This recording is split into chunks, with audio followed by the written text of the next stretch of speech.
Hey, James. Hey, man. What's your scent of the day, dude? All of them! It's J Talk. Let's talk about hoarding.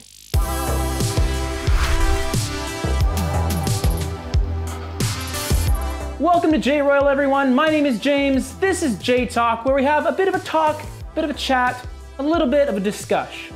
If this is your first time here and you like fitness, fragrance, and fun, subscribe. For all of my returning frag heads, you guys know how addictive this hobby can be. Fragrance collecting is an extremely fun hobby with a really cool community, but it's one that can get out of hand quite quickly. To the average consumer, you may familiarize yourself with 2 or 3 fragrances, that random Armani one, or maybe that green Versace one. But once you get past those, you really start to realize the crazy wide variety of fragrances out there. A big part of the fun is discovering new fragrances. Now, there are certain people that go about it in the right way. They get a sample of that fragrance, or perhaps a split or a decant from someone online. They try it out, and if they really like it, they'll go and purchase a bottle. However, there are tons of other people that forego this step in the process, myself included, and they just go buy a bottle. As a collector, for me, the bottles are important. I like to show them off. I like to arrange them in a certain way.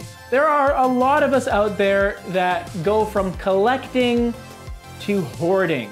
Now, the technical definition of hoarding, I believe it's something along the lines of you have an emotional attachment to these objects that you don't really need. I think that's true for a lot of people in the fragrance community. We tend to splurge on certain fragrances, certain bottles, just to have them really. A lot of these fragrances you don't even really reach for anymore. You have them just to have them, and they're collecting dust. And that's where it becomes a bit of a problem. As a big time bottle collector, I know this firsthand. There are quite a few fragrances in my collection that I don't really reach for because A, I'm not crazy about them, or B, they're a bit redundant and there's better alternatives within my own collection. At the end of the day, it's your money, obviously, do with it what you will. But in my mind, the ideal fragrance collection is one that you're truly proud of.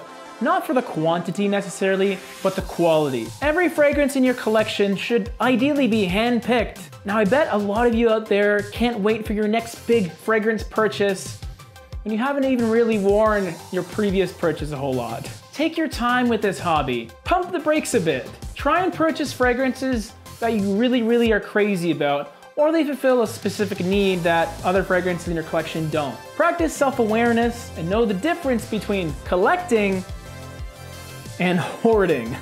All of our links to the Facebook group, Snapchat, and Instagram are down below. And also, let's keep this conversation going down below too. What are your experiences with collecting? Do you think you're a bit of a hoarder? Be honest. I know I am a bit, but we're all in this together, boys and girls. I'll talk to you later. Peace.